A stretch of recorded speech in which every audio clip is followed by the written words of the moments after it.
To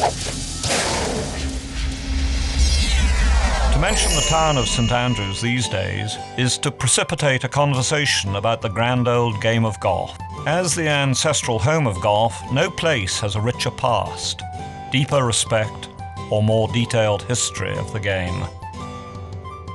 A casual visitor to St Andrews may see nothing more than a quaint little Scottish town, but the true golfer sees a place of pilgrimage, a homage to the greatest players ever to pick up a club.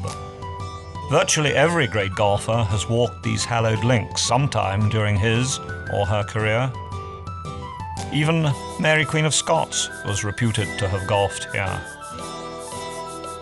If this tranquil seaport had nothing else to offer, its golfing history would indeed be fascinating enough. But to ignore the rest of St Andrews' legacy would be akin to viewing only a corner of a magnificent painting. Long before the beginnings of golf, St Andrews became the site of another pilgrimage.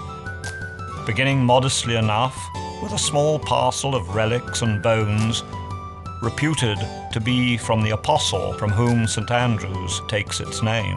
The relics in question were believed to have been brought to this spot by Regulus in the 4th century. The real story remains in dispute, and even the actual existence of the relics is uncertain. But the legend itself was powerful enough to make St Andrews the ecclesiastical focal point of all Scotland. St Rule's Church appears to be one of the first religious buildings to have been constructed here. Today, all that remains is the tower of the church, which affords the visitor a magnificent view of the town, as well as the ruins of St Andrew's Cathedral. This imposing cathedral became the home of the Archbishop of Scotland and the gathering place for Scotland's faithful for hundreds of years, until it was attacked by a mob inflamed after listening to a sermon preached by John Knox during the Reformation of 1560. Gradual destruction followed, with townspeople and builders using the cathedral stone for houses and even the harbour pier. Today, the courtyard remains a resting place for many of St Andrews' former residents, including golfing legend Old Tom Morris and his son, Tommy. If relics and artifacts are to your liking, you'll find plenty in the vicinity of the cathedral, but there is much more to explore. The St Andrews Castle and Museum provide insights into the volatile and sometimes deadly lifestyles of the town's more famous and infamous archbishops. Today, you can enter the castle and peer into the Bottle Dungeon, or gaze at the sea from the remnants of its battlements.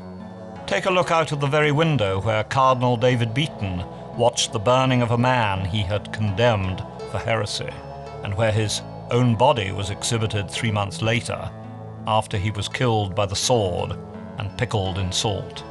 Although most of the castle is gone, there is still enough of the shell to help a visitor imagine its formidable past.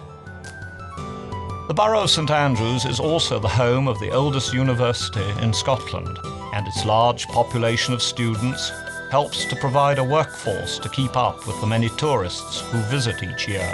The cobblestone streets are lined with all manner of colourful shops and pubs to cater for your every need.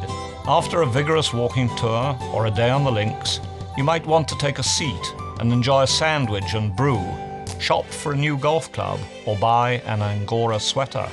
Whatever your needs, you will find they can be fulfilled within the boundaries of Old St Andrews. Come for golf, come for history, come for local colour, but please come. You will find that a pilgrimage to St Andrews will take you to the very centre of Scottish hospitality and charm.